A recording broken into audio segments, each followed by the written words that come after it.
Stephen Cohen. I'm the co-chair of the Community Board 14 Education, Libraries, and Cultural Affairs Committee, along with my co-chair, Carl Henry Cesar, and the Transportation Committee. We welcome you this evening to a packed agenda with a lot of interesting items and has joined the speakers. meeting.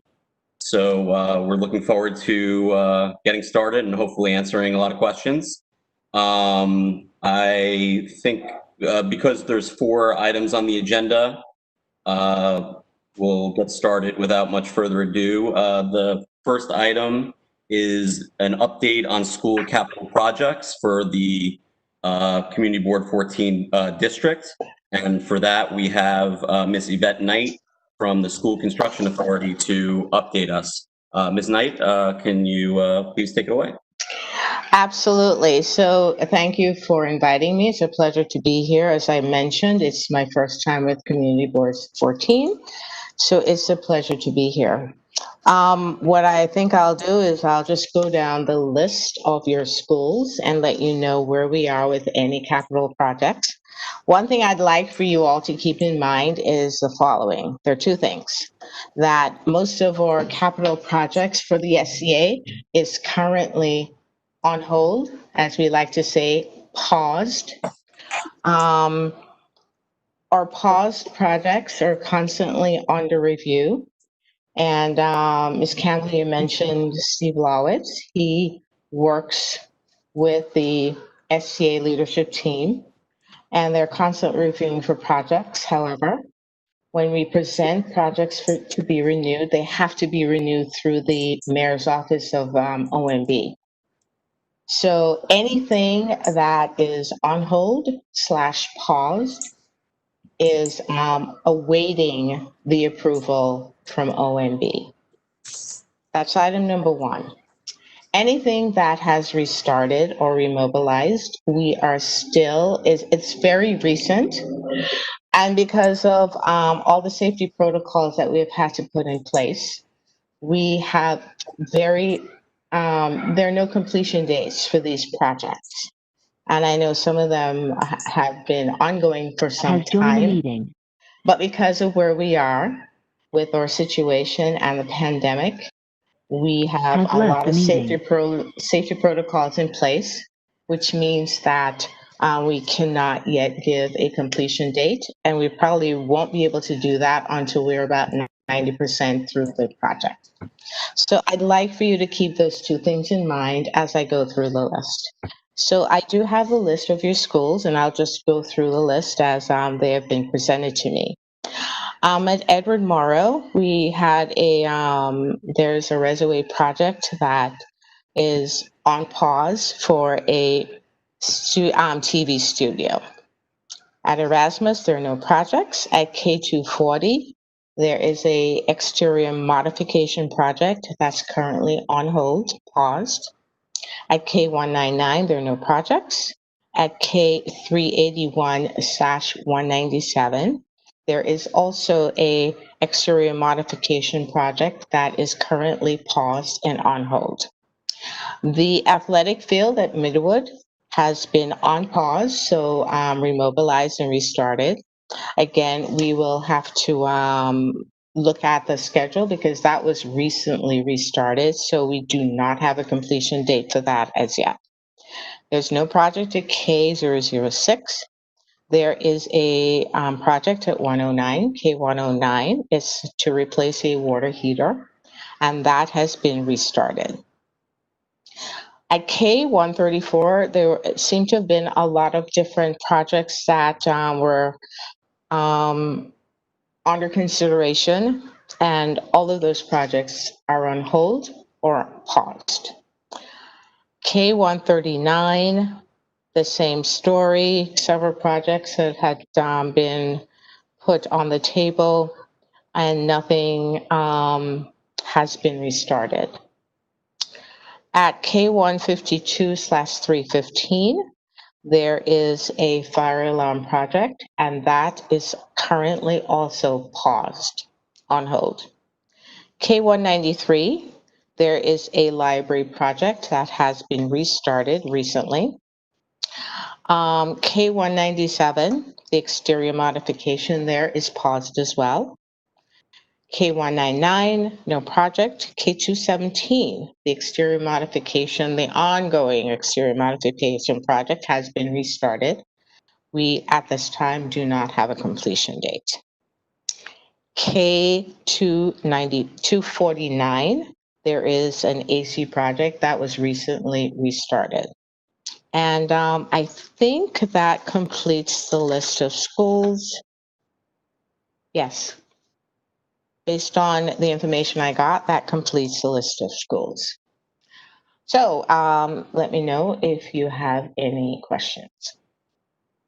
Sure. I guess, Ms. Knight, for the ones that are on hold, is there a Yes. general date by which there's targeting for starting things up again? Do we have any inclination for any of these? Sadly, no. And I think that I'm sure you appreciate the budget crisis that we're facing in the city. And so, as I said,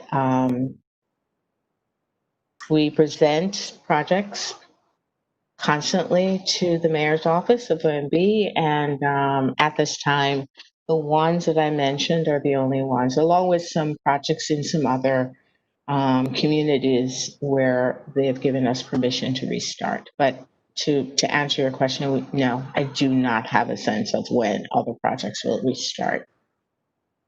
Okay. Steve, Ann has her hand up. Go ahead, Ann. Hi, Ms. Knight. Thank you very much for your very concise listing. I just have a quick question about the fire alarm at K152315. So there are some facade and other things, playground other, that are remobilized, but the fire, what is the situation with the fire alarm, and is that type of occurrence given preference or priority? Thank you. As I mentioned, that project is paused and still on hold. When I know that at this moment, projects that are given priority are projects that relate to air conditioning and anything where the ventilation system is compromised. And I'm sure that you appreciate the decision around those elements of a school building. It's very well mentioned in the news about the importance of having proper ventilation for people returning to a school building. So at this time, those projects are given the priority. And as it relates to anything else, those projects were given priority along, and a lot of those AC projects are managed by, or what we call our mentor contractors. So I think there was a sense that we wanted to enable, people who wanted to go back to work, especially our mentor contractors, to complete those projects. And it so happened that a lot of those AC projects were managed by our mentor contractors. So they restarted. But as it relates to other kinds of projects, again, constantly under review, and we meet with OMB, but we do have to wait for their approval. Steve, Sean has her hand up. Go ahead, Sean. Thanks. Just to be clear on what it means in terms of the budget to put the projects on hold, does that mean that there's just not the cash flow to keep them going at this time, or are they being defunded? Is that funding being taken away for those projects indefinitely? I think it's number one, the cash flow. Okay, Yeah. so the money will, so those projects will move forward once the funding is identified. At this time, that is the information I have. And then one quick other I'm sorry, go ahead.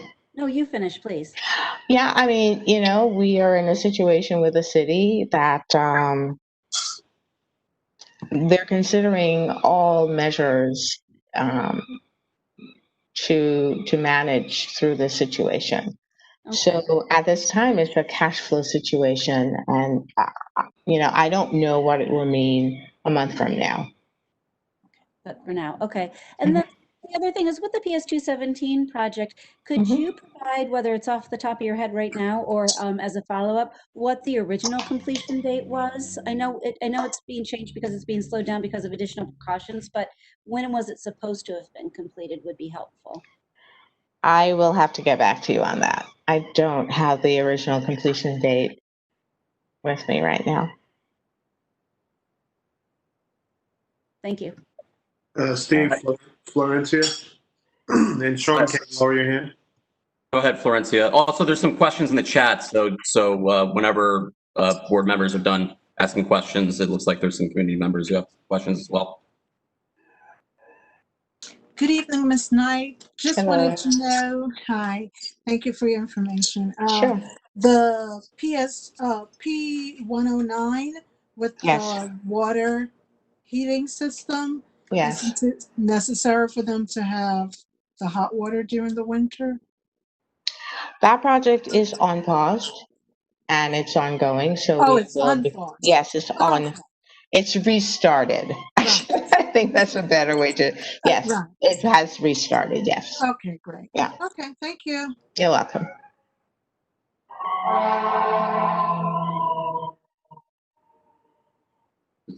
Are there any other board members with questions? Otherwise, I can turn to Q&A. Okay. So Emily Krell asks, at 217, is there a plan for remediating the playground and garden areas after the construction is finished? Do you know?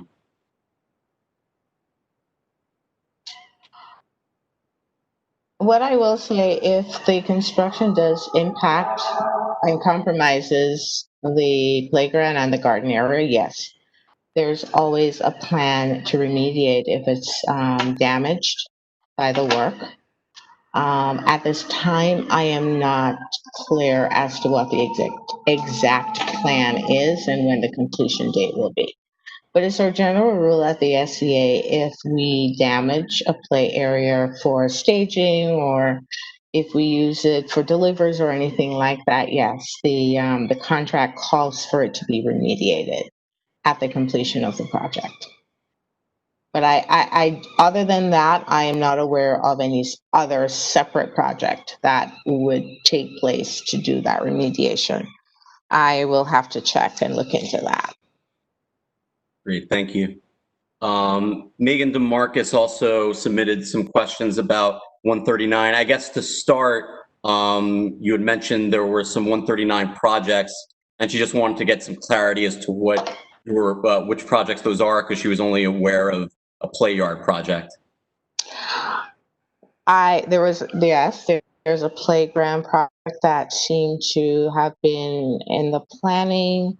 I see something around a gym, the cafeteria, the library, and some bathrooms. They were in Okay. various stages of implementation, whether it was like scoping them out, whether they were moving towards design. But regardless of that stage of where they were, everything, including any forward moving construction, is on hold. These projects never really got to the point where they were put out for contract. So construction did not begin on these, but even at the design or scope phase, they've been put on hold. And that's something to also consider. The pause does not just affect projects that had been ongoing with the actual construction. A lot of the pause has also affected scoping and design of the work. So that is true for these projects at 139. So in terms of the design phase, is there any, because it would seem like from a design perspective that could, that wouldn't involve like actually, actual, manpower, that sort of thing, construction. Is there a possibility that the design phase can get restarted for some of these, even if, the actual construction aspect has to get postponed, or? So a lot of our projects, we utilize outside consultants. And so that involves money and being part of the budget. And so because that is also part of the issue with the budget and cash flow, those projects, we're not engaging outside consultants for the most part to complete any design or scoping. So, yeah. And I saw Anne just added a new question to the chat. Are new projects still being submitted or at this point? Did see a few that came out. We called it the notice to proceed. Those are really just air conditioning projects. And again, for obvious reasons around the city's and I think school communities' concerns about ventilation. So any new project that has been approved, it's mainly air conditioning projects. Okay, that makes sense. Yeah. And I forget if you mentioned the schoolyard that recently opened at 152, 315 and Midwood High School. I know that opened about 2 weeks ago, at least. Yeah, over Labor Day. Right. Yeah. So were there any other recent completions, including air conditioning and ventilation? Because I know that's a hot topic around schools these days. Right. Anything, it's really all that I mentioned around any projects that we started. Nothing at this time has been completed. Okay, thank you. Yeah. Any other questions from any of the board members? Okay. I don't see anything. Thank you so much, Ms. Knight. That was much appreciated. Much appreciated. We appreciate you answering all our questions and giving us that update. My Thank you. pleasure. Steve, Steve. quick heads up, Steve. I do see it looked like Megan had a second question. Okay. Okay, yeah, I was using my discretion to because I Gotcha. yeah, if you want me to Okay. ask it. Megan also asked, would pressure from politicians who funded the projects help advance a restart? I don't know if you have any. I I'll think jump in. More funding from them would. I don't think I can't see how it's going to hurt, but I can't answer definitively that it will make a difference with a restart. So. All right, thanks so much. Okay, you're welcome. And before I hand it off to Carl to introduce our second speaker for this evening, I did want to mention something that Carl and I had discussed regarding the Education, Libraries, and Cultural Affairs Committee for this year. And this is in part because we know that education is such a big deal in this pandemic atmosphere for the community. Not to mention that libraries and cultural affairs are obviously impacted as well. But we did want to mention that the Community Board 14 bylaws encourage participation of non-board members on topical committees. And so non-board public members can be appointed to topical committees like ours by the board chair in consultation with the co-chairs.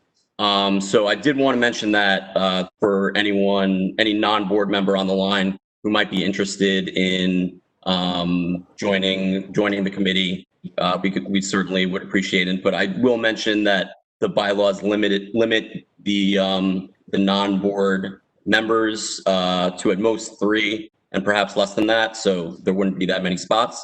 But especially if there are any public school parents and Community Board 14 or folks who have interest in libraries or cultural affairs in the districts, we'd certainly welcome, if you want to let us know if you're interested. Sean, if folks are interested, should they email the board office? Should we put that in the chat? How do you want to, what's the best way to address that? Sean? Emailing the board office would be fine, and then we'd be happy to pass them along to you and Carl. Great. All right. that's it from me. So with that, Carl, want to go ahead and get to topic 2 of the agenda? Yes, I do. So thank you very much for that, Steve, and thank you very much for sharing that information, Yvette, and thank you everyone else for all of your questions as well. And so for the second part of our meeting, the joint meeting with Education, Library, Cultural Affairs, and Transportation, this part is an update on public school reopenings from Devontae Graham, who is a borough manager for community affairs at the DOE. And so Devontae, if I mispronounced your name, I apologize. But, you know, if so, let me know how to correctly pronounce it and then go right ahead, please. You said it correct. It's Devontae. Good evening. Thank you, Sean, for sending me the invite. I'll start off by introducing my role. My role for this is my first time meeting with the Brooklyn Community Board 14. My role to you guys will be I'm the bridge to the huge bureaucracy of the DOE.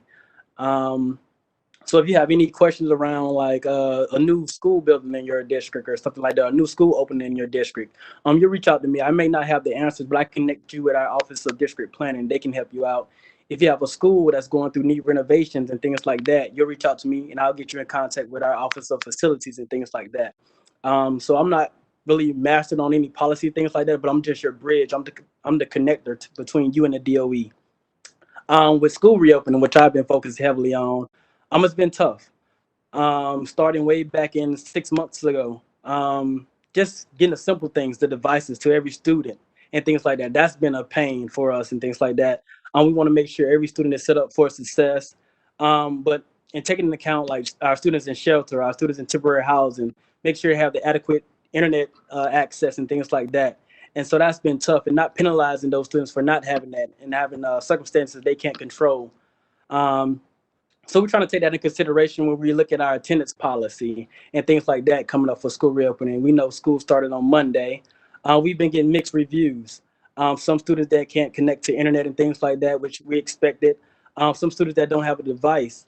So it's all different options and things that we've been going over. Students reaching out to their school, the school running out of their inventory of devices. Just trying to figure out those little small issues that turn into big things over time. So with our attendance policy, we let schools use their flexibility, taking into account that some students may only have like a brother and sister in the house. They only can use one device at a time. So we don't want to penalize the student that has to let his little brother use the device at that time because he has a class. So we're really emphasizing that to our teachers and our principals in our schools as a whole. The one thing that we're also looking at is our busing. We're prioritizing our students with special needs that are farther out from school. We're prioritizing them first. Our busing is going to be chaotic this first week or these first few weeks because the bus drivers got to figure out the routes between like the students that's doing the blended learning and the students that's going to school every day and adjust their route accordingly because we see it as the bus riding is the extension of the school day and making sure we're following the social distance protocols and all that different items. And also we're looking at the grading policy. We're not using our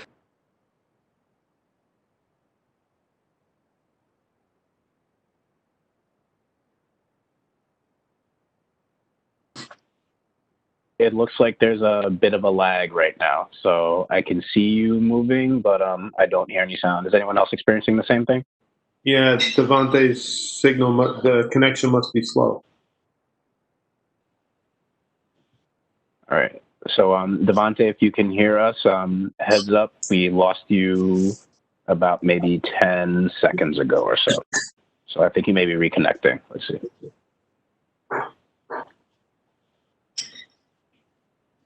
All right, let me ping him in the chat, see if he's all right. Devontae, if you stop your video, that may help us hear you. Let's see if I can do that.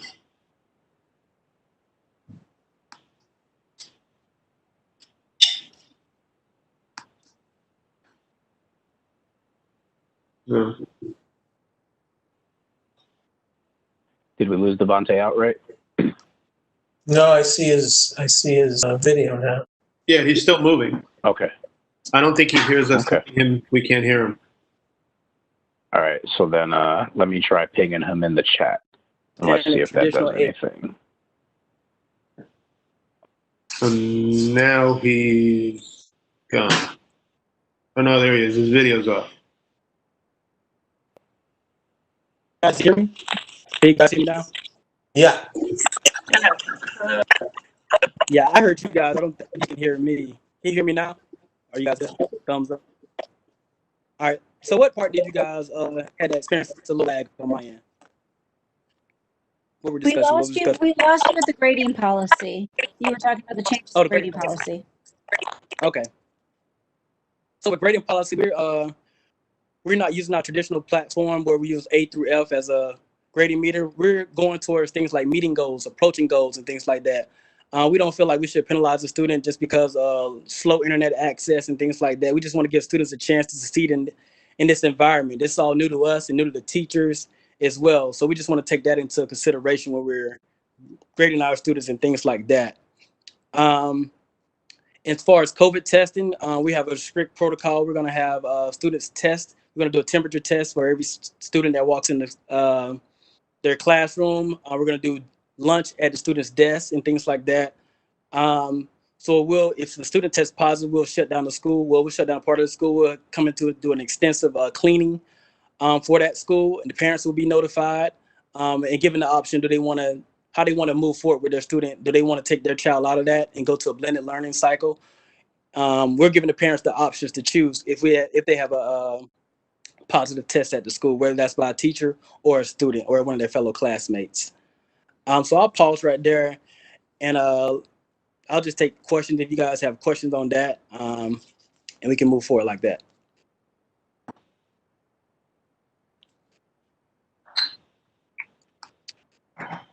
I don't see any Sure, hands. So Devontae, thank you very much for that. And then, yeah, so attendees, if you have any questions, don't hesitate to raise your hand. And then if people don't mind, I have a question that I could kick things off with. I see Ann has a question in the chat. Okay. Awesome. So then, Devontae, thank you very much for sharing all that information. And so the first question I have regarding the COVID testing. And so as you may be aware, there were some articles in local papers regarding some teachers who had concerns in PS 139 regarding the COVID testing and the DOE protocol with that. And so my question for you is, have you seen any guidance from, your superiors regarding whether or not the testing protocol for what happened at PS 139 has been updated? And if so, what that updated protocol will look like? Yes, I've heard about it. I haven't really getting much information on it, but our protocols, I know some of my colleagues was following up on that positive test from a teacher. So I think our protocol is still the same. We'll keep the teacher out, but it's also taking into consideration how the teachers feel. I know teachers weren't given them pretty much any options besides come back and have to teach in person in schools like that. So there's a whole thing around the union and how they're looking at the situation and things like that. But it's not too much I can speak on in terms of our protocol about that. But it will keep the teacher out for 2 weeks, and I think they'll have a private meeting with her to see how she wants to proceed. What she want to do, turn into a virtual learning or return to the school as an in-person instructor.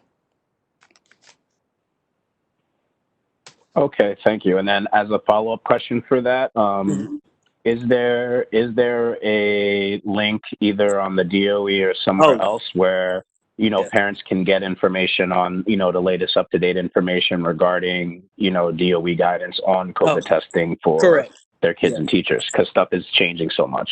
Oh, definitely, things are changing from day to day. But yes, I can send you guys the latest that we have in terms of our COVID testing protocol. I can send that right after I get off this meeting. I'll send it to Sean, and maybe she can forward it to the group.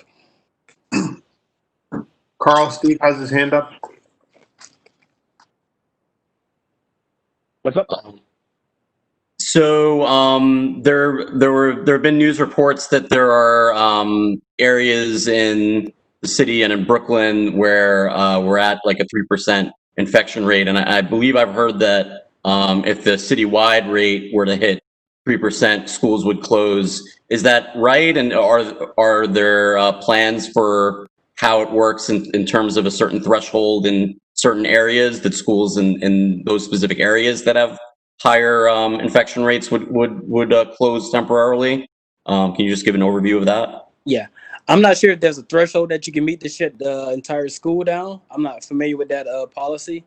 But there are different protocols that we're taking into account.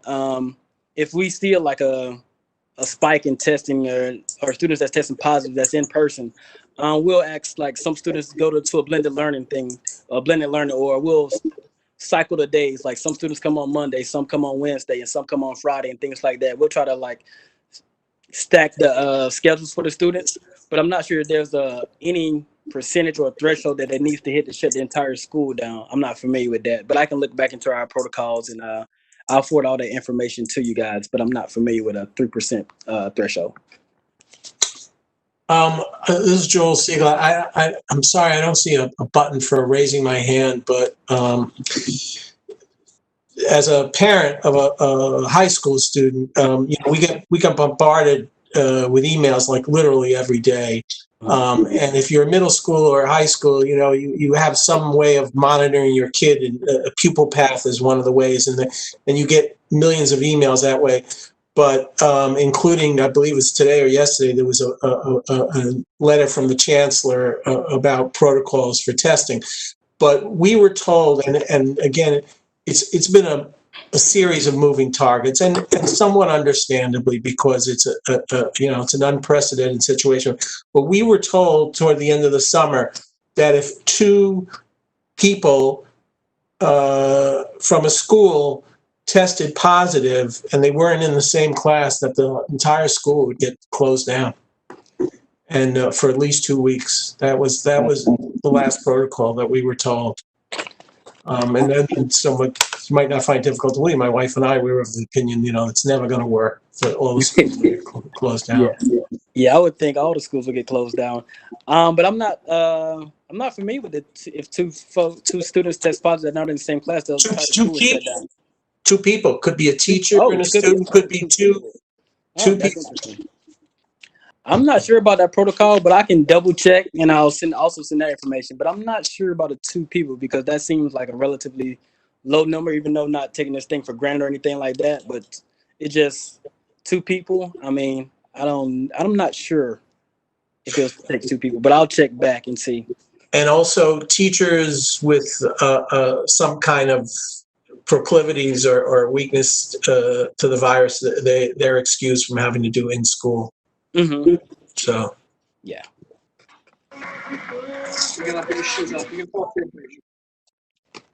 Steve, can you look? Joel, thank you very much. You're welcome. Go ahead. And I think Ann has a question.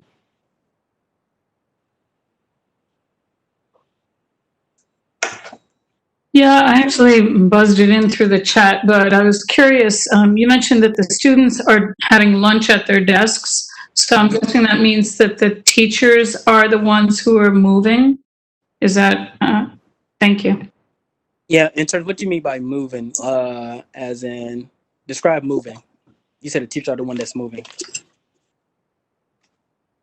In terms of changing classrooms, are students going from room to room in the school? Okay, no, yeah, teachers are the ones that's moving, not the students, just to keep the traffic low in the hallways and things like that. The teachers are readjusting their schedules to come and bringing their resources into the different classrooms, letting the students stay in one place, things like that.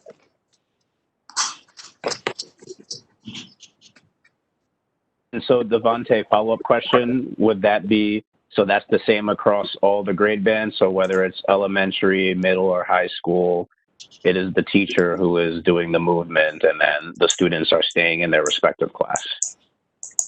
I'm not sure if that's true across the middle school and the high school level, but I know it's much more prevalent in the elementary schools and things like that. So I don't know if the high school students are doing that or the middle school students are doing that, but I definitely know it's the elementary schools are most likely doing it. All right, thank you. And I think Manzoor has a question. Manzoor, I unmuted you.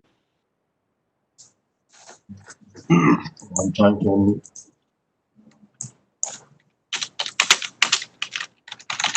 Are you hearing me? Yes. Yeah. How many students is being tested? till now? Could you repeat that question? I heard tested. How many students is being tested till now, and what is the ratio, like positive or negative? I don't have all that data at my disposal right now. But I know every student that walks in the door every day, they're getting a temperature check and things like that. It's going to be a waiver that parents get to give consent to their students to actually get tested. And it's going to be a weird way how that, if a parent doesn't consent, how that's going to work. That's going through legal. May have a parent that doesn't want their child to get tested and things like that. So that got to go through legal. Does that child have to go through a blended learning cycle just because his parent doesn't want to consent to that student being tested? That's the thing we're going to figure out in these next couple of weeks once we run that through legal. But that's next in the pipeline to make sure every student gets tested. But for right now, we're just doing like a simple temperature check and letting students go by.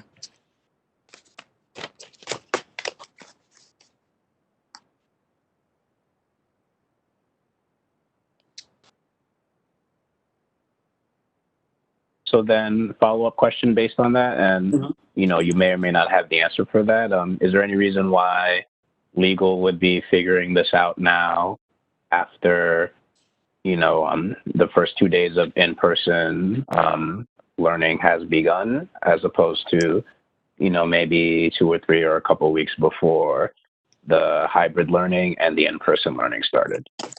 Yeah, that's a question way above my pay grade, but I would say this should have been figured out way before, even before 2 or 3 weeks ago. This should have been something we had planned in summer school. We had students going in for summer school. But yeah, that's just what's coming down from the higher ups to me. They will send a consent form for home for parents to sign to have their children tested at the school. If some parents don't agree to that, we're going through legal and see how that plays out. But yeah, I definitely agree this should have been handled way before this.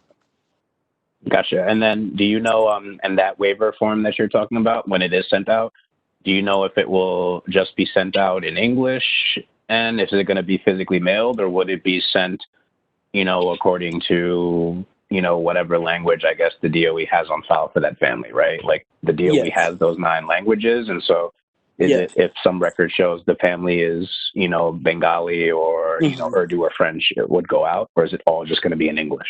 No, it'll go out to their native language. That's what we're hoping. That's what we're working on with our interpretations teams and things like that. So we definitely don't want to send anything in all English. We don't think that's culturally responsive to do, and that's just reckless on our part and lazy on our part as well. Carl, there's an attendee, Tazeen, who says they're a CEC member and can shed light on some of these questions. Should I open up the microphone? Yes, please. Yes, please. No problem. Tazeen, you're on.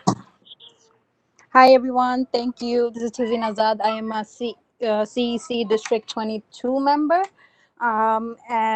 This is a very important topic for all of us. And as you have all of these unanswered questions, so do a lot of parents, especially parents who are digitally disconnected, or parents with who are English language learners. So definitely these are questions that you're raising.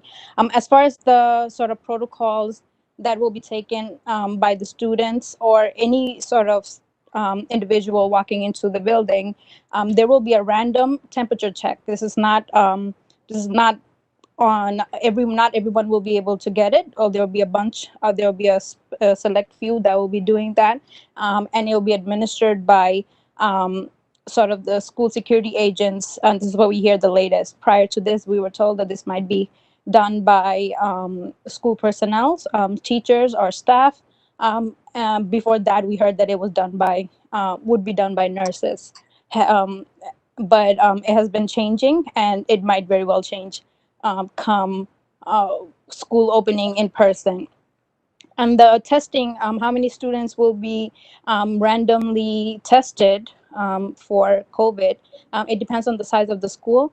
If the school is below 500, I believe that it will be a 10% of the student body, of the population of the school, and above that will be 15%. That will also be a random testing. It won't be. It could be someone might be tested twice. Someone might be tested more than once, but we have to understand that nothing is really randomized.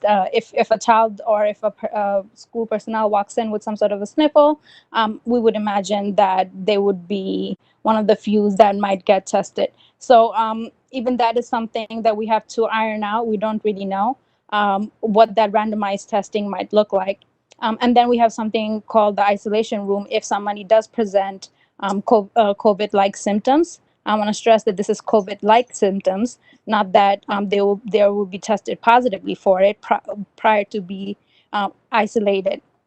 And from the latest guidance we hear from DOE, it might be that the isolation room, which is problematic as it is sounding, we know that that might hold more than one individual that might be COVID symptom presenting. So it might very well be someone with COVID and someone without, but they will be sort of housed together. And this directly because of lack of personnel, lack of teaching staff, school staff, because of the budget cut that's there. So they're trying to look for ways to sort of mitigate these type of issues arising in school. I can't recall the other questions you have raised. If there's something I'm missing, please feel free.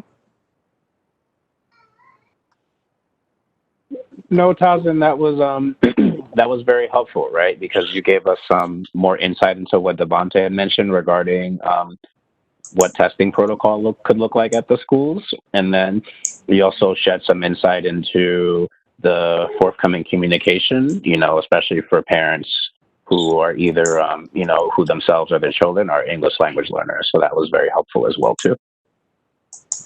Florencia had her hand up, but now it's down. Florencia, you good? Okay. Let's see. Do you see anyone else who has any other questions, either for, you know, Devontae or Tazin? How do I pronounce your name again? I apologize. I muted her. Hold on. Go ahead. Okay. It's Tazeen, yeah. Yeah, so how do I pronounce your name again? Is it Tazin or Tazin? I apologize. It's Tazeen, like I don't know, Tazin. like Okay. yes, that's good. Thank you. Hey, no problem. Thank you. Yes, so I was just asking the group if there were any questions for you, Tazin, or Devontae. And Carl, it looks like And wait, it looks like you got it. Go ahead. Michelle. And of a middle schooler that's also special needs student. I've heard about the protocols in the schools, but what exactly are the protocols for the buses? My child is bused, but I haven't heard anything about the responsibilities of the bus owners and maintaining a safe environment for the children getting to school. Some of the special needs children are on the bus for 2 hours at a time or more. So what the bus driver is supposed to do is make sure the students are properly distanced with that 6 feet distance, and also the windows are supposed to be down for circulation inside the bus.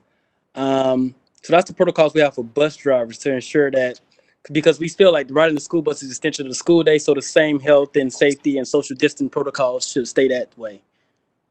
But I'm also talking about the cleanliness of the buses. I mean, what protocol are they given for that as well? Because they're not only just picking up, dropping off. Sometimes they use the buses for other things during the day. Mm-hmm. So yeah, the buses, from what I understand, are supposed to be cleaned before and after each student is picked up and dropped off to their respective schools, and it's supposed to be go through extensive deep cleaning after that. And also, so it's supposed to be clean after they drop them off in the morning and before they get picked up in the afternoon. And once they drop them off for the afternoon, it's supposed to be clean after that as well for the next day. They're not doing temperature checks as well? I'm not sure if the bus drivers are doing temperature checks, but I can check and see. Thank you.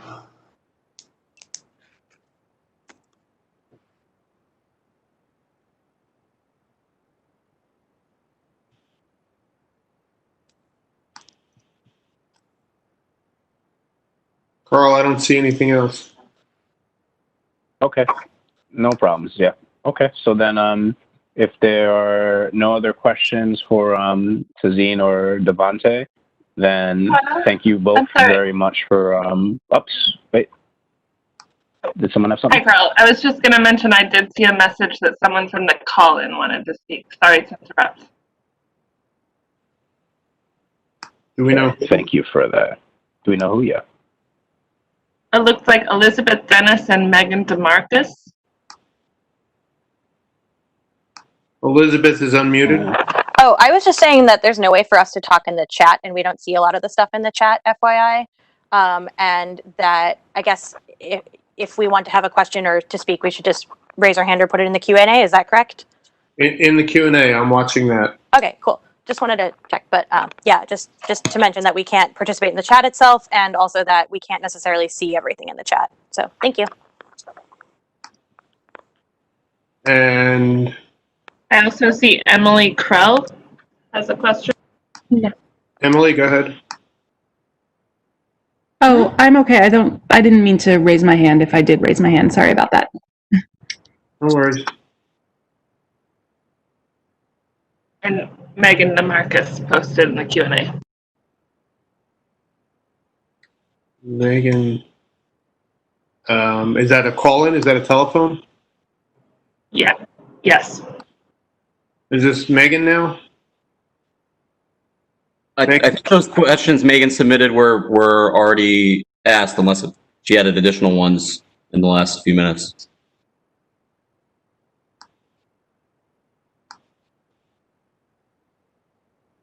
There's one call-in user I've unmuted. I don't know if that's Megan.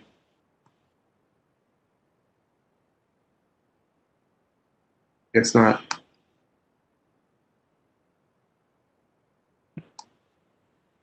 Okay. So then, in that case, the only thing I have is Sean, from the conversation that we've been having so far with Devante and, with some further insight from Tazeen, does it sound like there are any, next steps that either CB14 needs to follow, or we definitely need to, hear back from the Borough Community Affairs Office? Yes, I will send an invite out. We have a meeting every Friday where we do this community roundtable where we talk about school reopenings and the different questions that comes up. It's a very insightful conversation. I'll send that invite out to Sean, and I'll put you guys on my email list, so anytime I send anything out, that information will get to you guys as well. You can follow up with me if you have any questions or anything that comes up DOE related. You can reach out to me and we can get those things remedied for you guys. Great. And then Carl, yes, I would take my cue from the committee if there's anything you want me to follow up on other than what's been said in terms of information that's not at hand right now. But also, Devante, I will add you to our district service cabinet list that meets every other month, so we could get ongoing updates that way as well. And did I already say this? The link that you'll provide to your Friday updates, we can put that on our website so the public has access to that as well. Okay. Thank you. And I guess, Devante, since there were some things that you said you'd get back to Sean or us about, hopefully you've been keeping track. We do have our general board meeting coming up in a few weeks, so to the extent you have, you can get back to us on anything, and we could conceivably provide an update to the board when we provide an update from the Education, Library, and Cultural Affairs Committee at that time. Okay, sounds good. Thank you.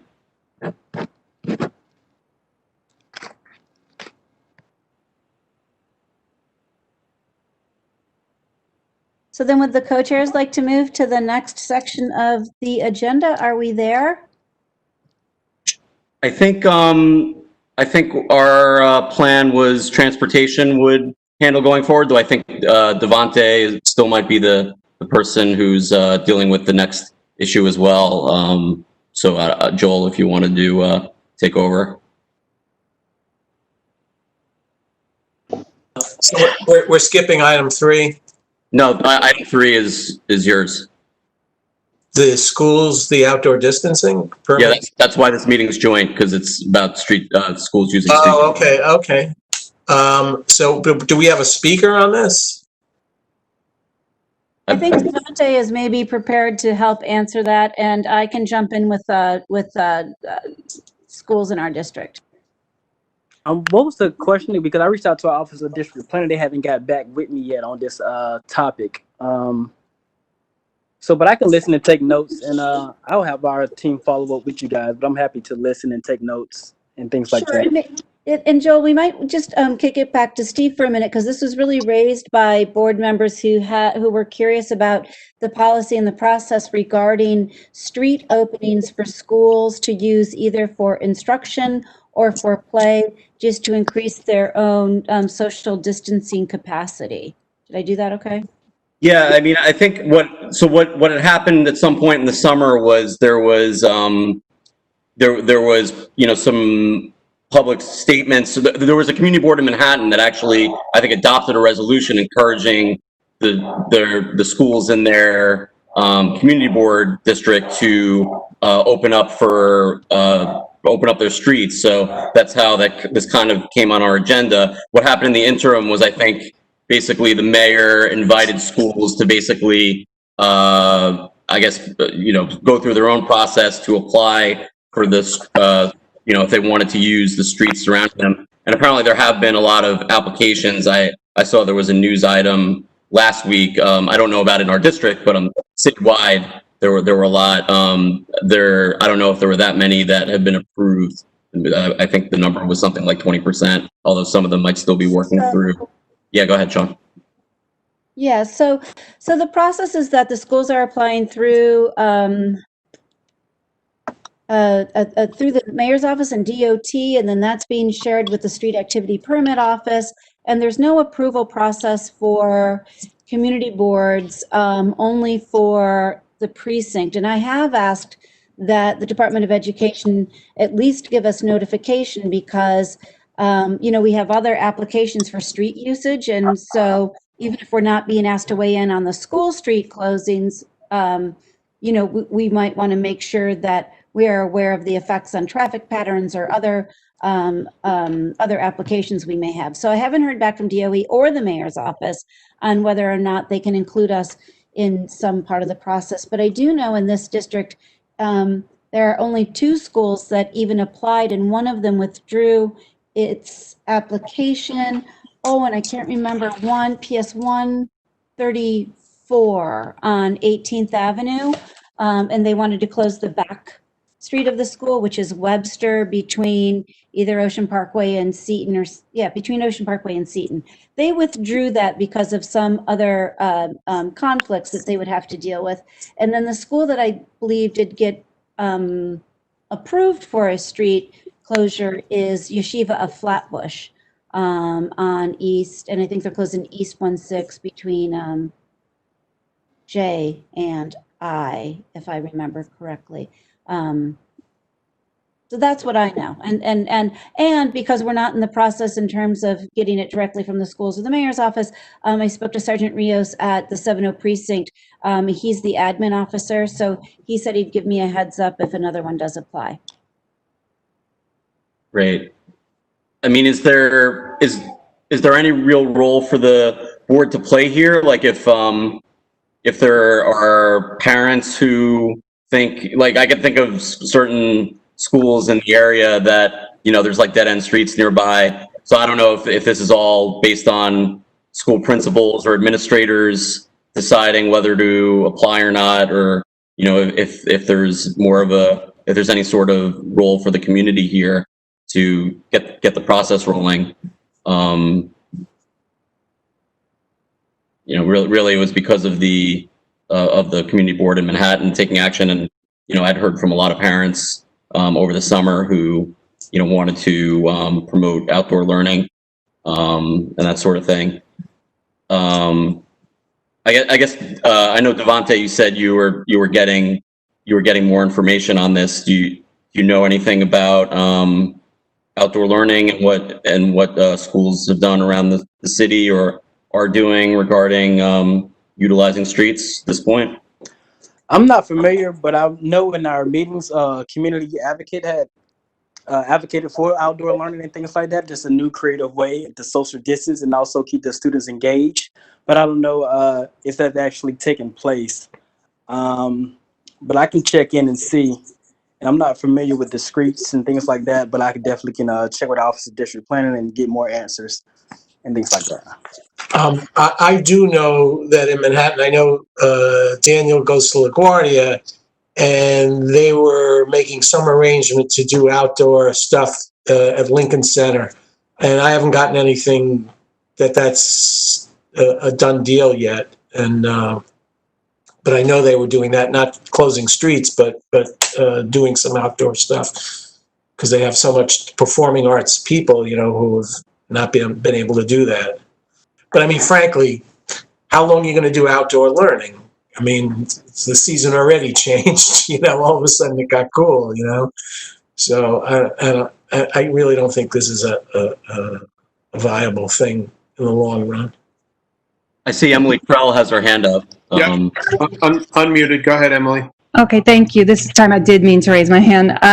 Yeah, I can just chime in quickly on the situation at PS 217. You know, we're a school that is in an area, as you guys all well know, with very, very little open space, and our playground and our track area and our garden have all been pretty much kind of decimated and made mostly unusable by the construction.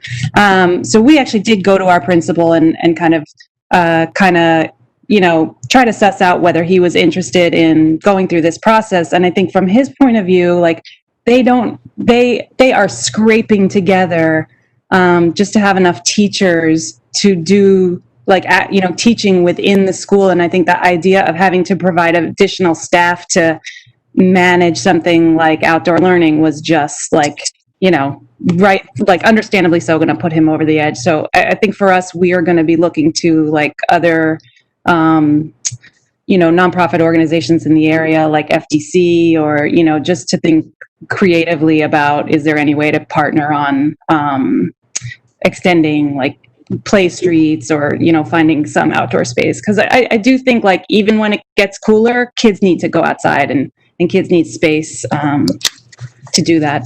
So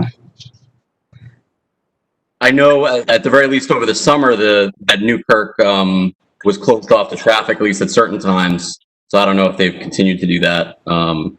But, you know, presumably if there's the Safe Streets going on in that area, that would be good along those lines, especially if that's something that FDC could take advantage of.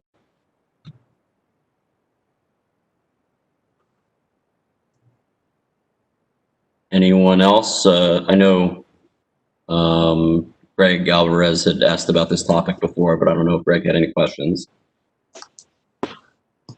No, nothing else at this time. I was just curious to find out if there were any specific initiatives, but it sounds like it really hasn't been taken advantage of yet. So I think I answered my question. Great.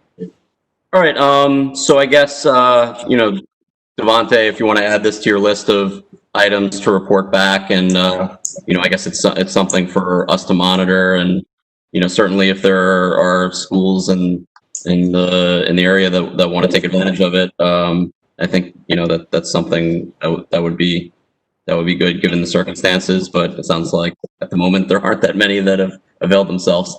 All right. So with that, yeah, go ahead. May I jump in? I'm sorry to just do it that way, but just to put it out there, I mean, I think that it would be most appropriate at this point, given the many unknowns, like not knowing the extent to which it places additional onus on a principal and school leadership, that we would just offer to be helpful on a case-by-case basis, whether that's helping a school that's trying to achieve outdoor learning or play space expansion, and helping them navigate, you know, or working with the precinct or navigating other things that are going on in the area, or if it's helping a parent group try to suss out, you know, how they can support either their school principal and leadership, or work with a community-based organization, maybe drawing those connections together.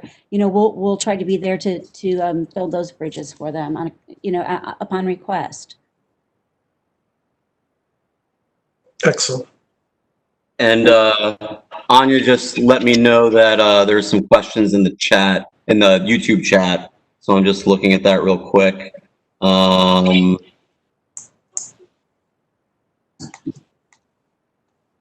Okay. Yeah, I don't think there's. I think someone else raised the concern that Joel had about the weather changing and that it would be difficult to do outdoor learning with winter around the corner. There's another attendee, Joe Frame. Go ahead, Joe Frame. Hi, good evening, everyone. I'm a parent of 139, and in regard to the project and outdoor learning, the yard space that we wanted to get fixed, there is a large dip in that yard that would impact outdoor learning when it rains or when the weather is bad, or it collects over a couple of days. So could that be a position where they could consider pushing forward the construction project to fix the yard so we can achieve outdoor learning, or, for our students? Hi, it's Yvette with the SCA. That is something that, yes, if the principal wants to raise that as a reason for restarting the project, that's fine. I do want to set some expectation, however, that that project was just in design. It wasn't even at a point where it was going out for a contractor. So, I'd say yes, if they do want to use that as a reason, that would be fine to send an email. And you can send that email to me. My email address is yknight@nycsca.org. And I'll escalate it. Thank So, you. That's yeah. definitely helpful, because Yeah. we've been sending emails, we've been meeting with SCA members. We've been trying to push the project forward to get it in that design phase, and we've been put on hold. Yeah. And as I mentioned before, I don't know if you heard my presentation, so many things are paused for budgetary reasons, but there are things like as it relates to social distancing and, as I mentioned, ventilation. And I send that email, and I will escalate it, and we'll see how that unfolds. So yeah. Thank you. We appreciate that. Sure. very much. Emily and Joe Frame, can you please lower your hands? Are there any other questions? Or if you see any others, or anyone else? I do not see anything else. Okay. So if that's the case, Hang on one second. Emily, do you have another question? I really don't. I'm so sorry. I'm literally trying to find how to lower my hand right now. I apologize. It's okay. challenging for me too. Don't worry. I think we can turn to item 4 on the agenda. So Joel, if you want to take over and talk to us about Parkside Bike Lane, I guess. Thank you. Before you do that, it's Yvette with the SCA. I think if there's nothing else for the SCA, I am going to sign off. So I do have 2 follow-up items. I look forward to any emails that you may have for me, and we will see you the next time. Thank you very much. Okay, thank you. Bye-bye.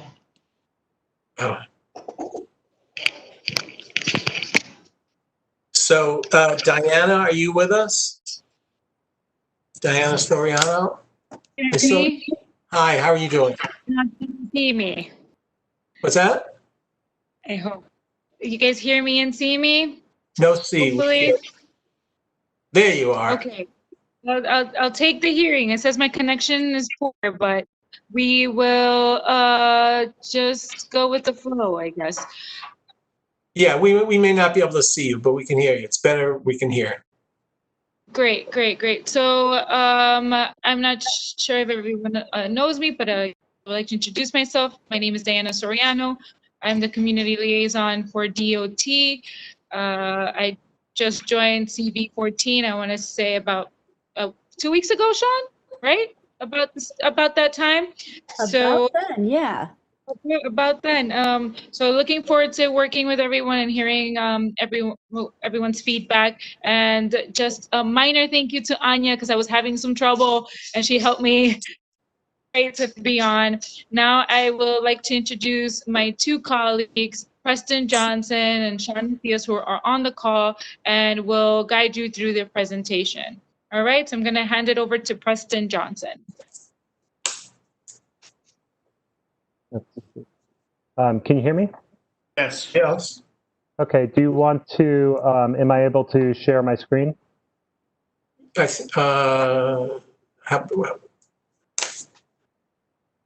just made you the presenter, so you should be able to. Okay, great. So my name is Preston Johnson. I'm the project manager for at New York City Department of Transportation in the bicycle unit. This proposal is a project I'll be supervising the installation of. And I just want to take you through some of our ideas and would love to hear any feedback, suggestions, and anything else you have. So the project location is on Parkside between Park Circle and Ocean Avenue. So there are entrances to the park at either end of the project, and then also a pedestrian entrance sort of in the middle, in between that. Preston, did you share? Oh, no, are you not seeing this? Correct. Yes, we are not seeing it. Okay, my apologies. Let me see what I have to do. Along the bottom, you should see a share button. Okay.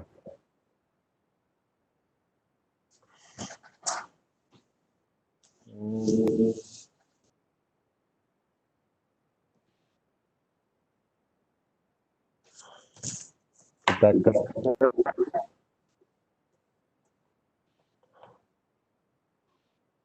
You shared. Right now we have a button. There we go. There we go. Okay. Excellent. Sorry about that.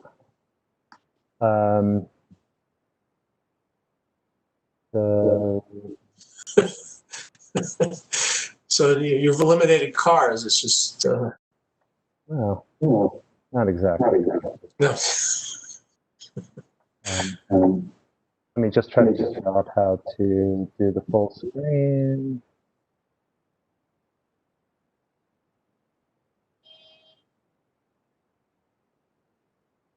Okay. So these are the extents of the project from Park Circle to Ocean Avenue, as I said before.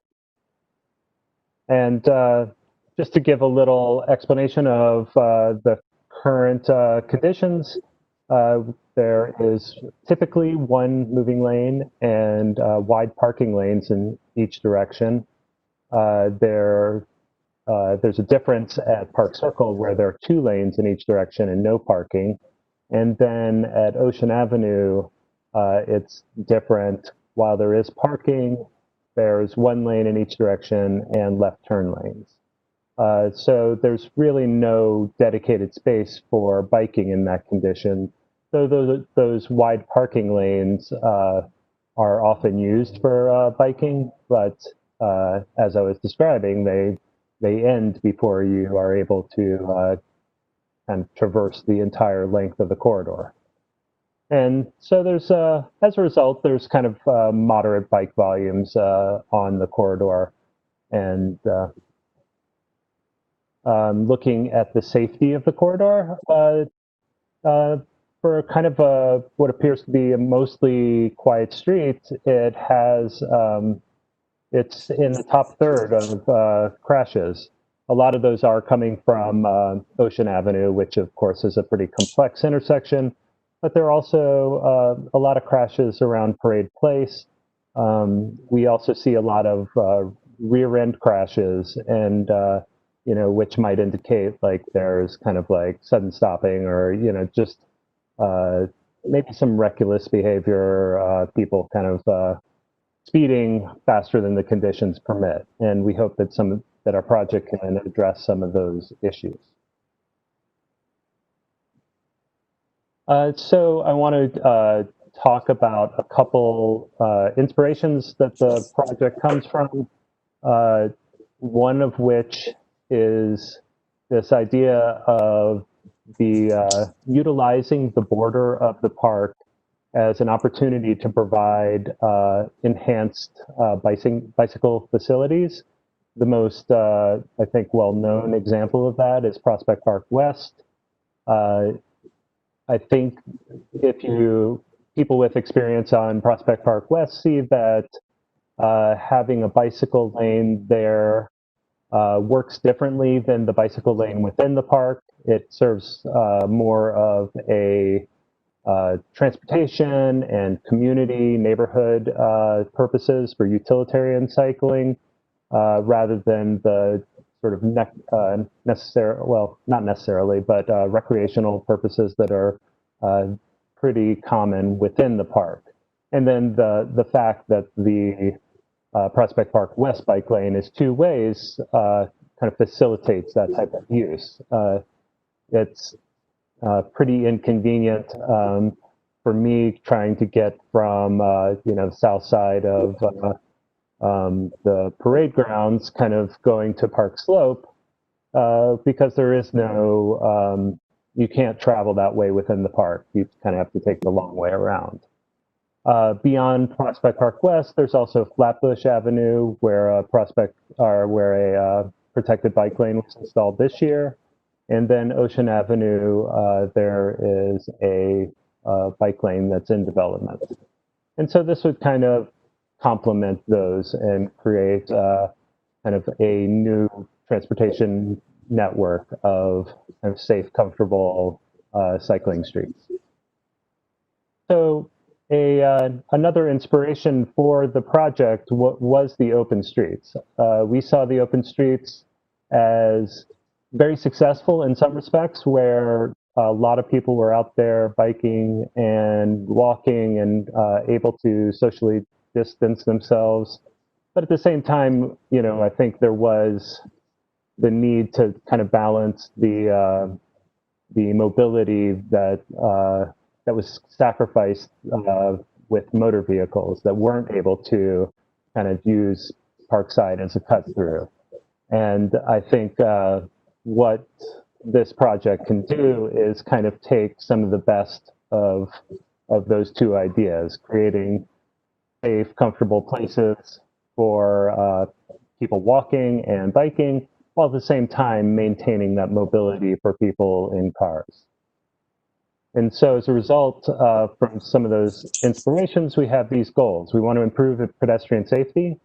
That comes in a couple different ways that I'll explain: shortening crossing distances and adding daylighting, which means kind of clearing out cars a little bit to improve the visibility between people walking and people in cars. We want to extend that safe, comfortable bike route around the park, as I was describing. And then at the same time, we want to make sure that people in cars and motor vehicles are able to continue to have that same mobility. But at the same time, we want to address those crashes and try to lower those crashes that we're seeing. And so protected bike lanes are one of the best tools that we have in our toolkit as far as providing some of these street safety measures. And those benefits really accrue to all the street users. It's not just people in bikes. So what you see from the slide is a 15% drop in all crashes with injuries and a 21% drop in pedestrian injuries. And we've been doing these types of bike lanes, street redesigns for over a decade. And so this data is New York City data that we've seen in, I think, all 5 boroughs. So the typical condition of what we're seeing, that is not Prospect Park West. I don't know what happened to my photograph, but the photograph is supposed to be showing Prospect Park West, and I think you're familiar with the street well enough. But looking at the sections, what you can see is currently, as I described the street, you've got the parking lanes in each direction, travel lanes, and they're separated by the painted 4-foot buffer. And so what happens instead of that is that buffer goes away, and the parking lanes are narrowed, and that extra space is used to create a two-way bike lane alongside the park. And the parking lane is moved away from the curb, just like on Prospect Park West, to create kind of protection between the moving vehicles and people on bicycles.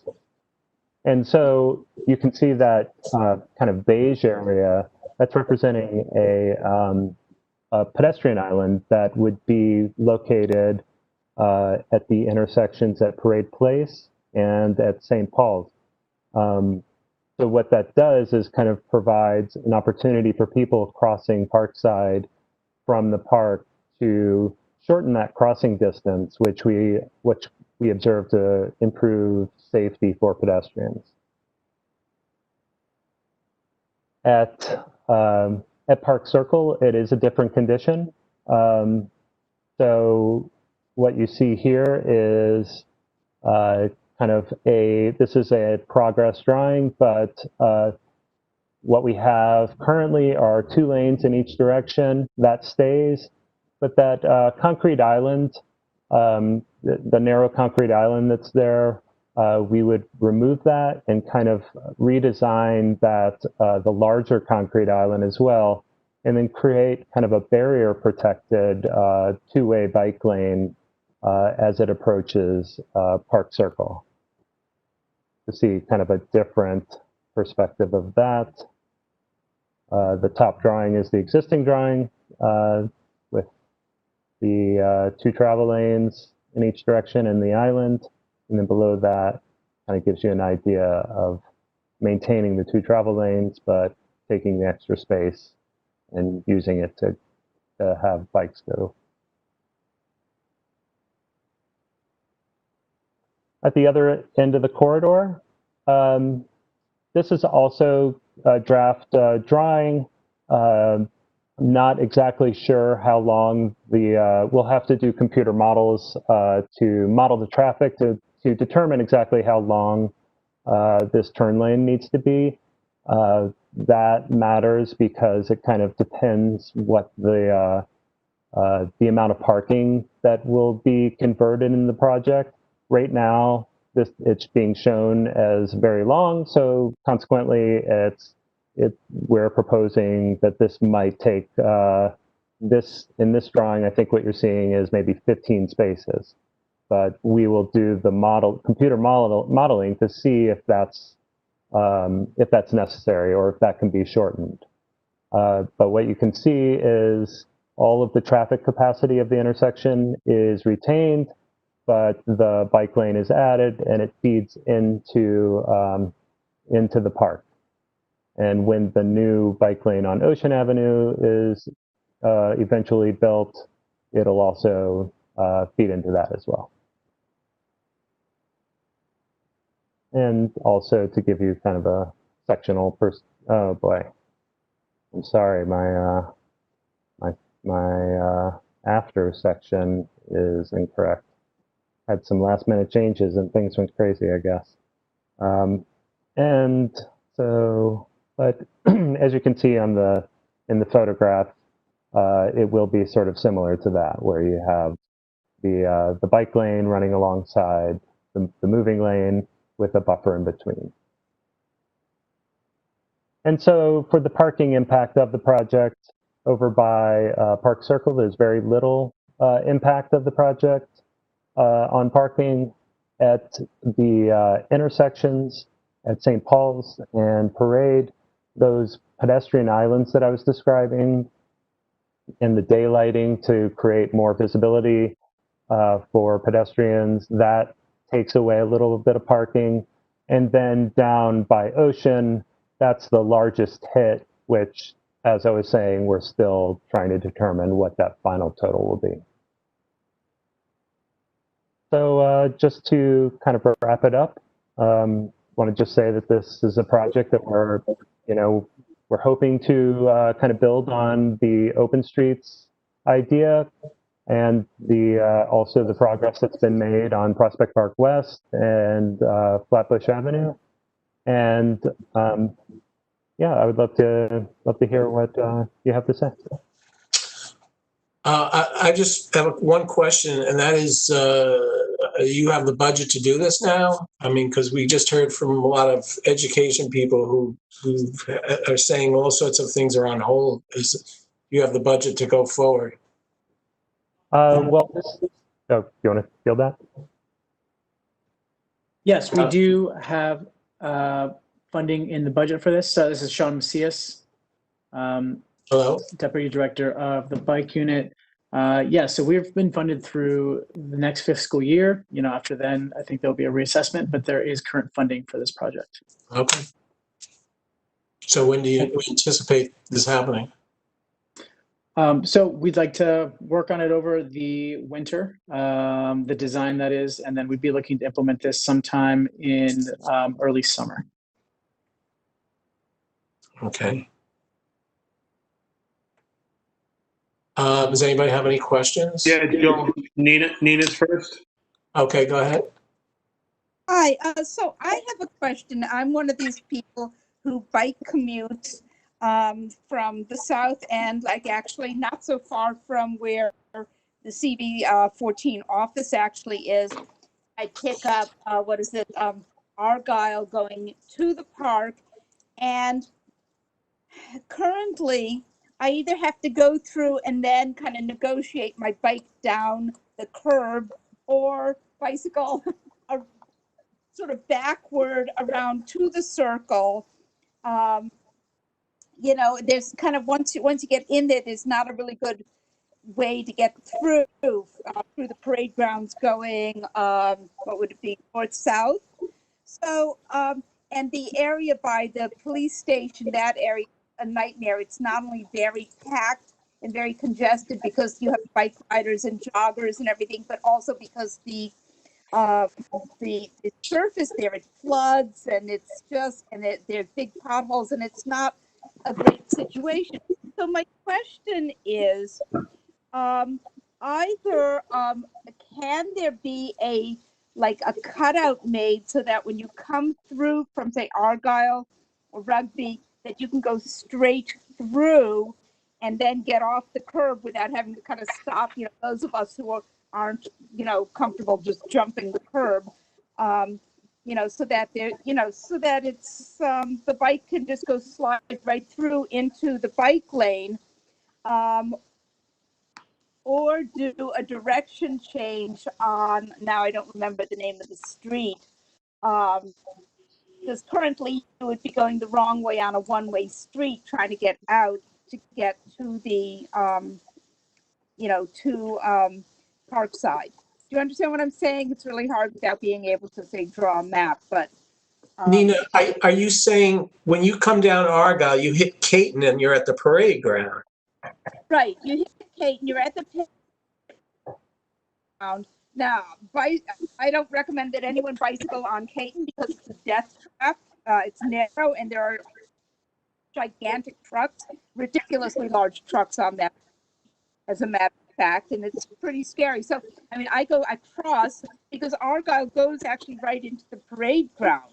Right. So you can bicycle through, and you've got those, those ballpark things and soccer fields on either side.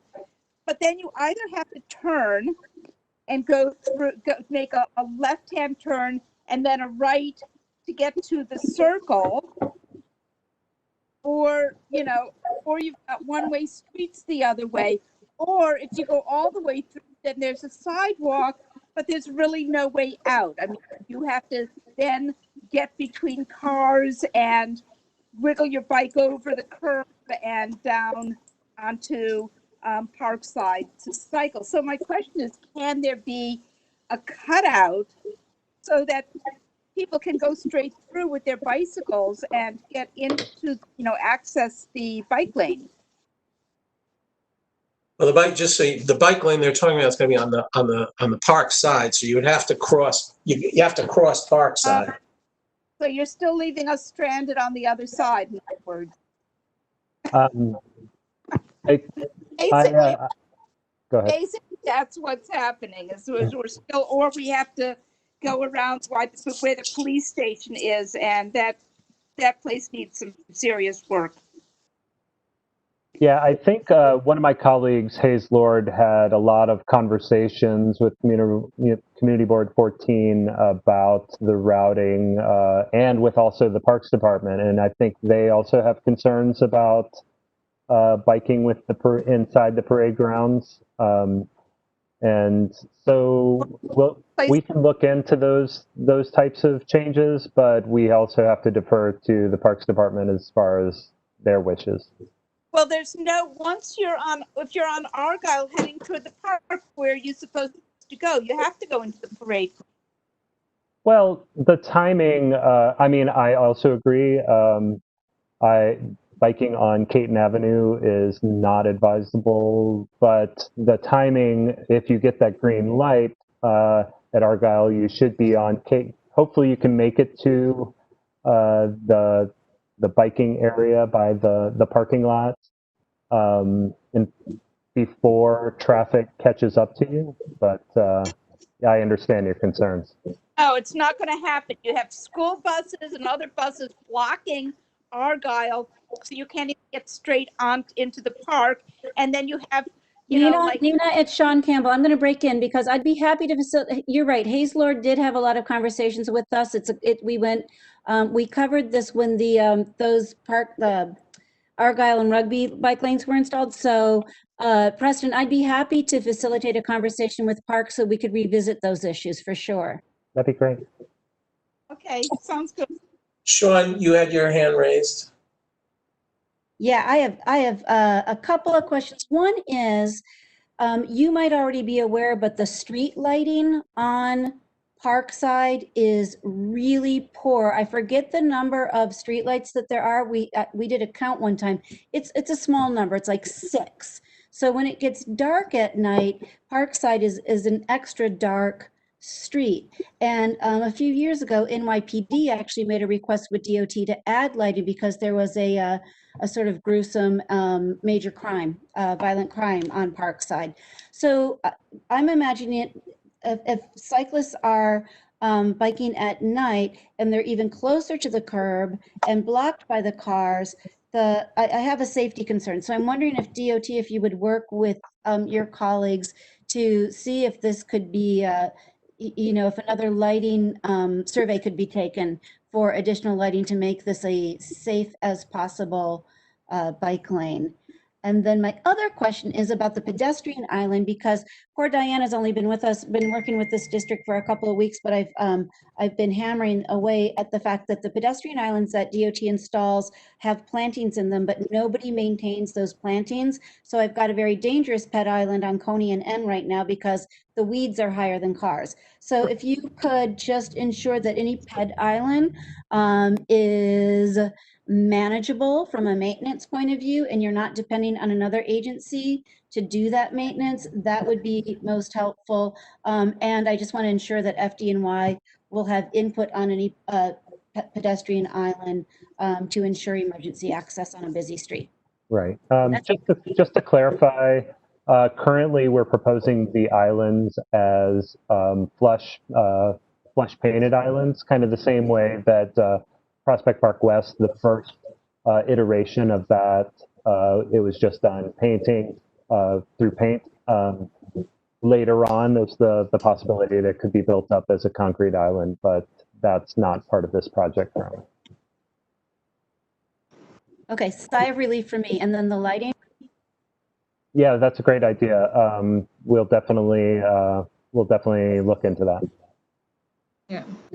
And I've also made notes of these requests, Sean, so I can also take it back up. Great. I'll find our streetlight count and get it to you, Dinah. Thank you. Okay. Steve, you had your hand up. Do you have it? Yeah, I guess I was just curious what the timeline is for the Ocean Avenue protected bike lane that was mentioned once or twice in the presentation. Sean, do you have updated information on that? Yeah, so I have it. So to be clear, it's a parks project. So I'm just passing along information that we've been passed along. So I think, for the definitive answers, you should certainly reach out to Parks. But they've told us that the project is on track to begin in early 2022. So that was the latest information that we have. I saw Ann Godet has a hand up. Yes, hi, thank you. Thank you for this very interesting presentation. So I have a couple of things I want to touch on, and perhaps you could clarify. One is, Nina raised an interesting point. I'm now not clear. Are the lanes on the park side of Parkside or the building side of Parkside? So that's one. Two, merging at the top and bottom for motor vehicles is already challenging. So, and you're talking about removing parking spaces. So I'd be interested in hearing a little more of that for our community members. We are up closer to this area directly there. Three, on the, there's also, I was curious, was it discussed to put a bike crossing at some of those intersections where these pedestrian islands would be, so to make it more user-friendly? And I think that's all I have. Thank you very much. So, yes, it will be on the Prospect Park side of Parkside Avenue. As far as the bicycle crossings, we do have like a special kind of like toolkit of markings and treatments that we do for bicycle crossings. They're usually sort of dedicated to when it's intersecting maybe like another bike lane.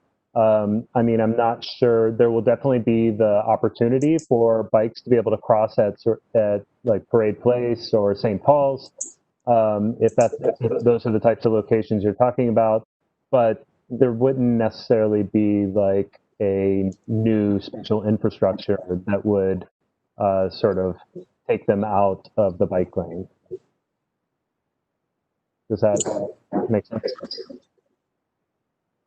And I'm not sure if I totally understand your concerns about merging. Can you clarify that? And it's already very challenging for a motor vehicle to merge at the top or the bottom when turning, say toward from Ocean or onto Coney Island, right? So it's a snarl most of the time. So during higher use at early morning, when people are trying to get somewhere, or you have exercise and other things that are ongoing, being proximate to the park, it's particularly challenging. So you were talking about angling your curve, but people can turn in two directions or go straight, I believe, at all of those points. So when you're funneling down from two travel lanes into one on both sides, I'm just curious how, and then reopening, how that could be achieved without creating more driver resistance or impatience or a rush to jump a light or some such. So I'm just concerned about the timing on those areas, given where without this funneling, it's already stressed. Okay, I think I understand. Just to clarify, we're not really changing much with the traffic operations. There will be the same number of moving lanes in each direction. We can look at like what you're suggesting about where sort of near Park Circle, the two lanes kind of funnels into one lane, and kind of make sure that that is working optimally. I mean, I think it's one of those things where it can just be the kind of situation where it's a give and take. But yeah, we'll definitely take a look at it. We have a raised hand, Florencia. Yes, thank you very much for the presentation. Just wanted to know, what's the cost of this project? Sean, do you have any sort of idea on the budgeting? But just to clarify before, we are a grant-funded project, so a lot of these is coming, it's federal money, essentially. But, sorry, go ahead, Sean. Yeah, so we could work on a number, but generally, compared to, say, other capital projects where you're relocating street infrastructure and sewers and the such, that's in the millions, if not tens of millions. These types of projects are generally less than, say, 300,000 or 500,000 or less. But we can work on a ballpark number for you. But like Preston said, there is money already set aside for these types of improvements around the city. Billy Richling.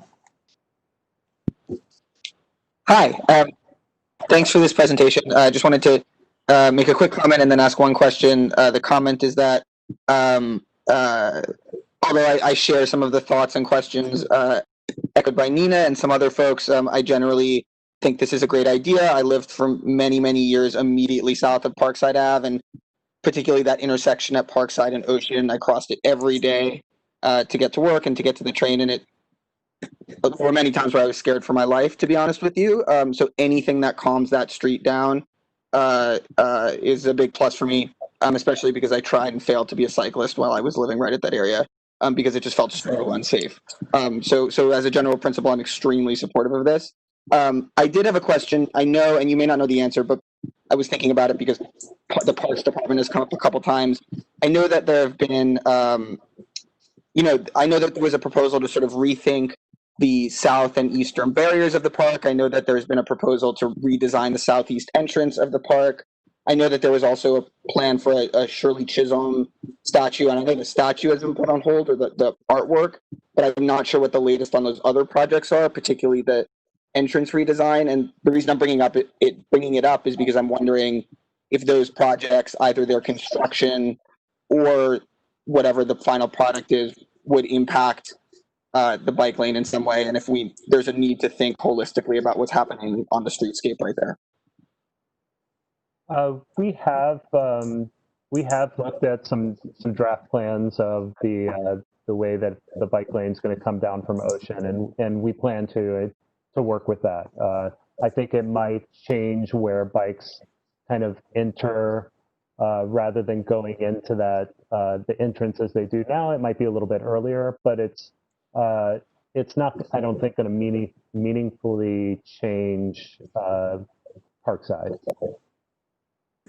But some of that is like, department kind of outside of our scope.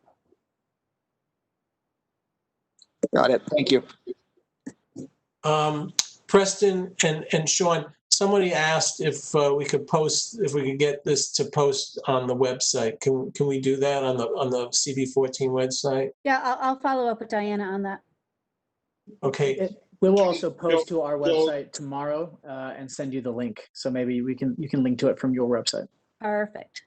Joe, we also have 3 attendees. Elizabeth first. I see that. Elizabeth, there's an Elizabeth. Hi. Hi. Yeah.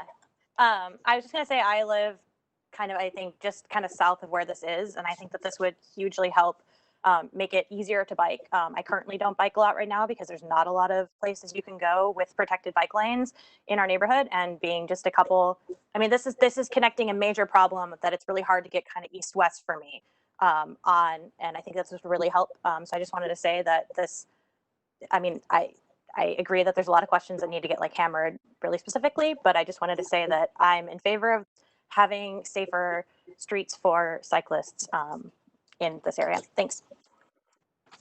Erwin Figueroa. Hi, everyone. So I live on Ocean, a little bit down on Regent Place.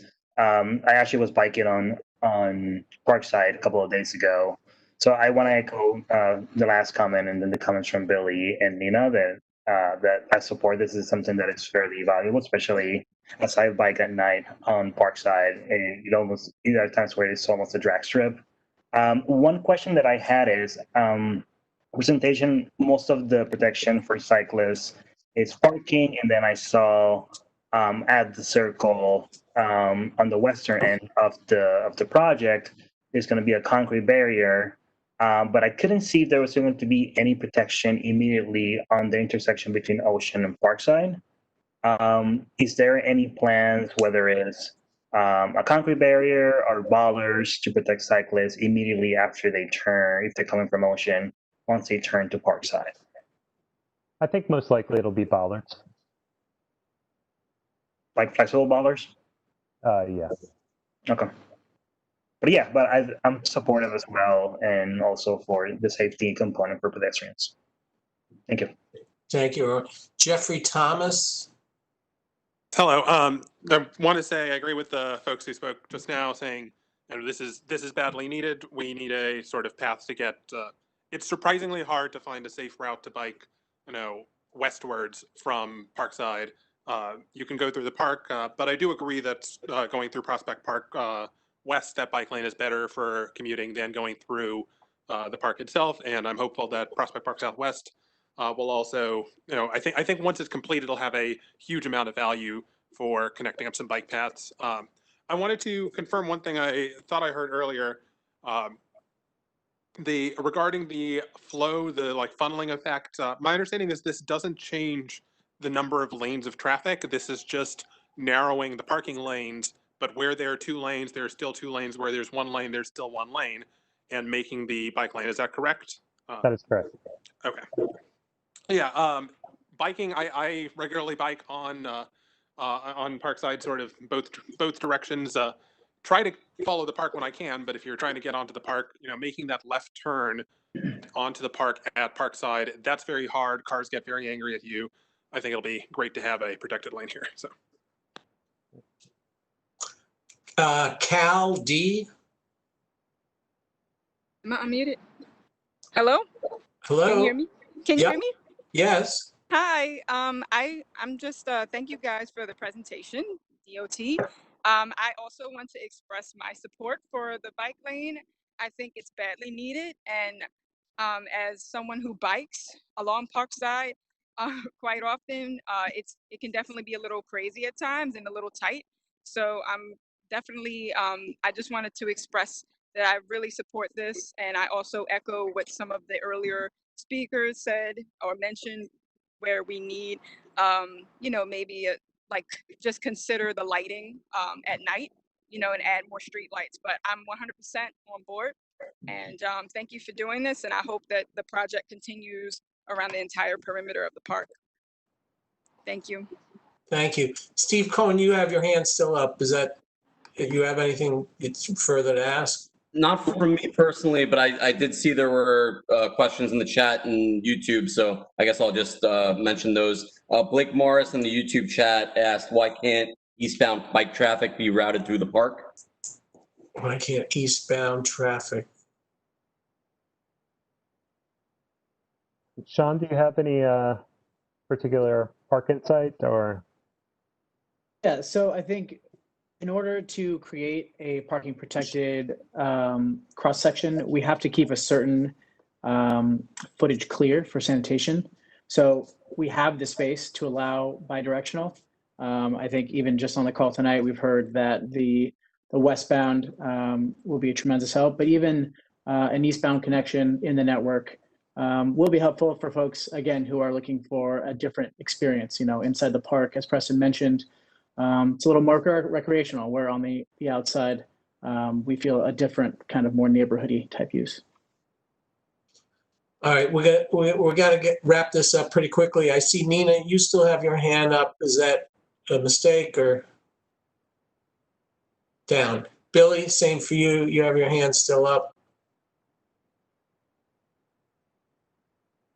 I guess Billy's No, I'm good. I apologize. That's okay. That's okay. All right. As many have said, this was a very nice presentation, very thoughtful, and as you can see, a lot of people are happy about it. So we thank you for coming. Steve, did you see any more things in the chat? Because I can't really. The other one was probably for Sean Campbell. I think Barton was just asking that The presentation we put up. well, no, with regard to the Argyle and Rugby bike lanes, that there was going to be an update as far as how the bicycle volumes had changed. We was wondering if there was going to be a report and if we had actually gotten any sort of report along those lines. Not that I could recall or answer off the top of my head. I'll have to search through the files on that. But if that's Barton's way of suggesting that this bike lane team come back to us post installation to report on, you know, on the bike lane and usage, I don't think that they would mind, and it sounds like a fine idea. Yeah, we're happy It's to an come excellent back. interpretation of what I meant. So to our friends of the Department of Transportation, thank you for coming and telling us about this proposal. And we look forward to it being completed, as you said. So I think that's it. I thank Steve. If I may jump in just for one moment. Sure. Sorry, thank you. It would help us if the board would be willing to write a letter of support. It sounds like it's positive. I think also in that letter, you might be able to maybe caveat some of the, you know, things that you would like, such as the photometric analysis of the roadway. But if the board would be inclined, then we would appreciate a letter of support. I'll defer to the board on that, but asking for a letter of support when you would not have accepted a letter of rejection is. Yeah. Well, bravo, Sean. Fair enough. Fair enough. So thanks to Steve and Carl Henry for the help on the leading us on the education matters. Sean, anything else? No, I mean, I don't know if you saw, Joel, that your co-chair, Deborah Valentine, is also on the call, just so that the co-chairs are okay. recognized. And to be more serious about the request from DOT, this committee can bring it before the full board for endorsement. And if the full board endorses it, it will be forthcoming. There you go. So, all right, do I have a motion to end the meeting? Somebody? Nobody wants to end the meeting? I said, Okay. Thank you, Okay. everybody, for the presenters and the co-chairs and our host, Mark Moss, and for Anya for always doing all of the heavy lifting to get these going. Thanks very, very much. Thanks, Anya. thanks, Anya. Thanks, Sonia. Thanks, Anya. Good night. Good night, everyone. And good to hear from Thank you. Good to hear from you, Tony. Meeting. Bye-bye. Carl Alvin. has left the meeting.